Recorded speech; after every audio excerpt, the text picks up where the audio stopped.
Yeah, Jubilee TV official, check the mic, 1, 2. Sa digital landscape, ang boses nyo ang dala ko. Headphones on, mga matay nakatutok, puso'y handa na. Jobelito TV official, reactor ng kalingap.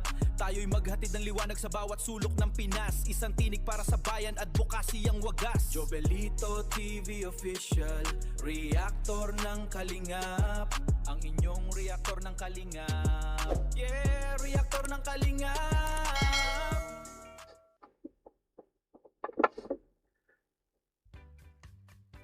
Okay, so yun. Ngayon sa mga kabagis, this is Jubilito TV Official at eto na naman po muli ang isang edisyon ng ating reaction video mga kalingap at kabagis, no?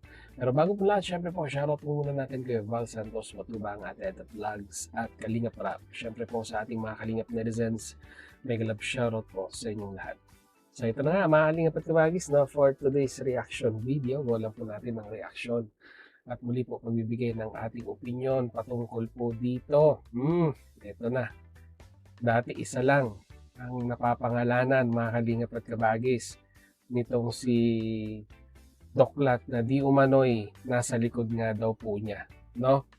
At ngayon, ito naman pong si Red Sane mga kalingap at kabagis ay nagsasalita na rin at di umano ay hindi lamang po no itong si Ma'am A.R. Bayon na big time sponsor ang nasa likod po nilang dalawa.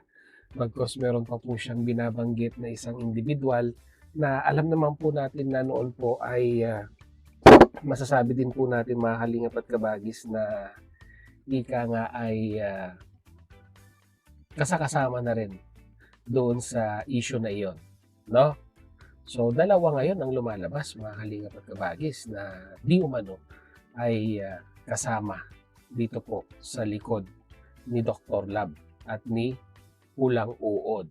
No? So medyo mabigat-bigat itong mga revelasyon na binitawan ngayon ni Red Sane, mga kalingap at kabagis. At talagang kailangan patunayan nila, no? Kailangan patunayan nila ito kung sakasakaling itong dalawang big time sponsor na ito ay sangkot sa mga pinagsasasabi nila dahil talagang kaso is waiving mga kalingap at kabagis kung nagkataon na nililin lang po nila allegedly ang kanilang mga viewers, no? Ito pong reaction na ito ay napanood lamang po natin kay Bopil at talagang masasabi po natin very shocking at ngayon po ay nagsisilitawan. Sabi nga po ni Bopil ay kanya-kanyang hugas na po sila ng kamay ngayon patungkol po dito sa usapin na ito mga kalingap at kabagis, no? Kaya siguro huwag na po natin patagalin, panoorin at pakinggan po natin si Bopil. Narito po yun. Ngayon laglagan kayo, ha? Okay, reduce noise ko. Nang hindi malagaslas. Okay na. Okay, pakinggan. Dok, pag-isipan mo muna, Dok, kasi baka umalis na si Ma'am Annalyn. Dok, pag-isipan mo muna mabuti kasi baka umalis na si Ma'am Annalyn. Dok, pag-isipan mo. Okay, ulit. Dok, pag-isipan mo muna, Dok, kasi baka umalis na si Ma'am Annalyn. Kaya tayo dyan. Pag-isipan mo muna baka umalis si Ma'am Annalyn. Sino si Ma'am Annalyn? Siya si Ma'am AR, si Tita AR. Pag-isipan mo muna raw baka umalis si Ma'am Annalyn. Ano yun? Ano ba ginagawa ni Doc? Kasi nilaglag ni Doc. Sinabi ni Doc na hindi niya kaya sundin ang kagustuhan ni Ma'am Annalyn. Hindi niya kayang banata ng kalingap. O, di ba? Pinagtatan ko. No. Di ba? Hindi raw niya kaya. Maniniwala ba kayo na hindi kaya ni King na banata ng kalingap? Hindi raw kaya. Okay, tuloy. Kasi sila ba ang nasa likod natin? Sila ba ang nasa likod natin? Okay, ha? Pakinggan. Kasi sila ba ang nasa likod natin? Si Boss Leo saka si Ma'am Annalyn. Paktay tayo. Tayo dyan. So yun, no? Mga kalingap at kabagis, dalawang pangalan ang na-name drop dito po sa live ni Ulang Uod. Allegedly, Boss Leo at Ma'am Annalyn. Ako po, mabigat na akusasyon ito, Red Sane. Kailangan ito'y sigundahan mo ng matitibay matatatag na ebidensya kung yung mga akusasyong binabato mo ay may katotohanan. Dahil kung nagkataon, mga kalingap at kabagis, magkakatotoo na po yung sinasabi nilang dalawa noon na sa kangkungan po sila pupulutin. Ang pinagtataka lang natin, mga kalingap at kabagis, ay why all of a sudden ay nagkakaganito itong dalawang ito. Noon napaka-consistent po nila, no, sa pagbanat sa kalingap, na pati nga po sila, mga kalingap at kabagis, no, allegedly ay napapabanggit na rin po ng hari at ng prinsipe. At kung hindi po ako nagkakamali, correct me if I'm wrong, mga kalingap at kabagis, allegedly ay parang nababanggit din po yung kalingap ay parang nasasabihan na rin pong kulto nitong mga individual na ito. Di umano, mga kalingap at kabagis. Kaya ang tanong, why all of a sudden, uulitin ko po, why all of a sudden ay nagkakaganito sila? Nangyari ang lahat ng ito, mga kalingap at kabagis, nung pinasok po sila ni Kapisot. Ano ang power ni Kapisot kung bakit nagkakaganito ang grupo nila Dr. Lab? Si Kapisot na ba ang kanilang kryptonite na nagpapahina sa kanila? Kasi napanood ko sa isa sa mga live ni Kapisot ay mukhang meron daw po siyang nalalaman. At ang tanong, sino ang nagkwento kay Kapisot dun sa kanyang mga nalalaman ngayon?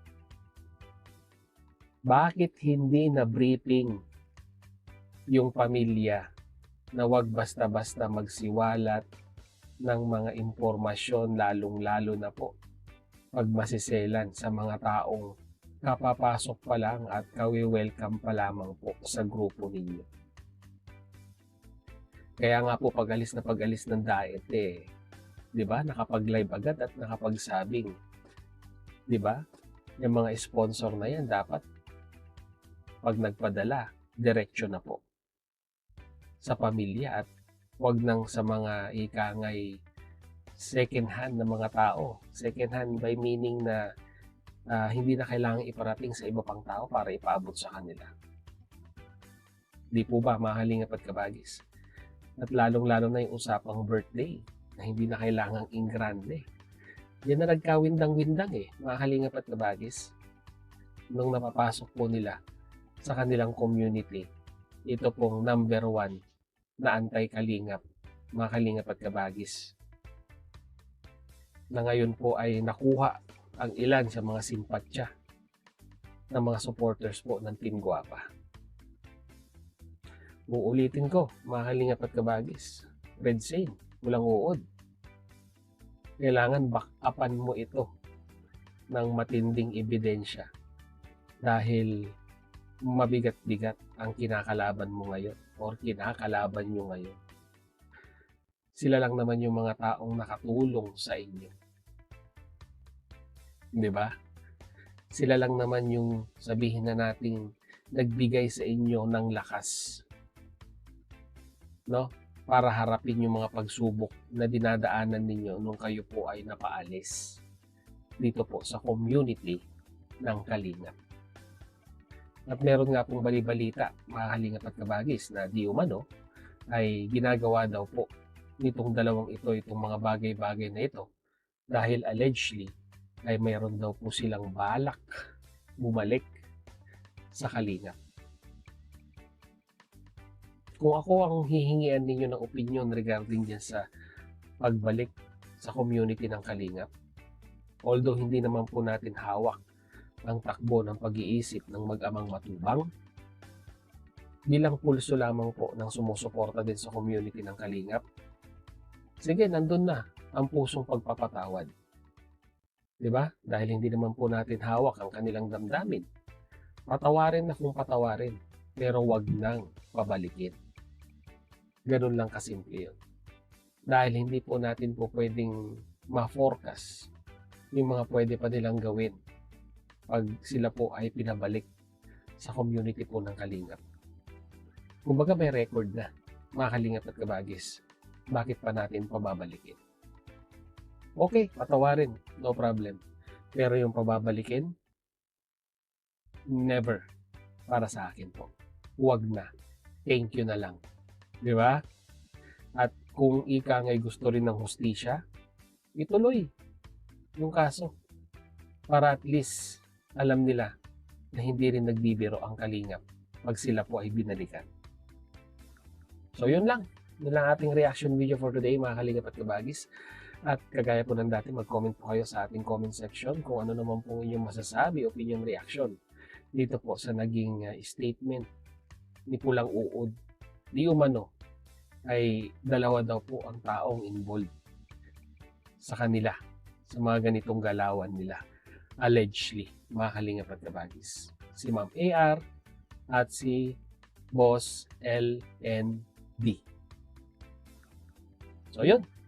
Yun lang ating reaction video for today. And sa mga hindi pa nakasubscribe sa ating YouTube channel, subscribe nyo na po, Jubilito TV Official. At kung nagustuhan nyo po ang ating reaction video for today, mga Kalingap at Kabagis, ay paki-like and share na lang po. So hanggang dito na lang. Once again, this is Jubilito TV Official, proud member po ng Team Cos at ng Team Dios ng Kalingap. As always, mga Kalingap at Kabagis, please God first. God bless po. Bye!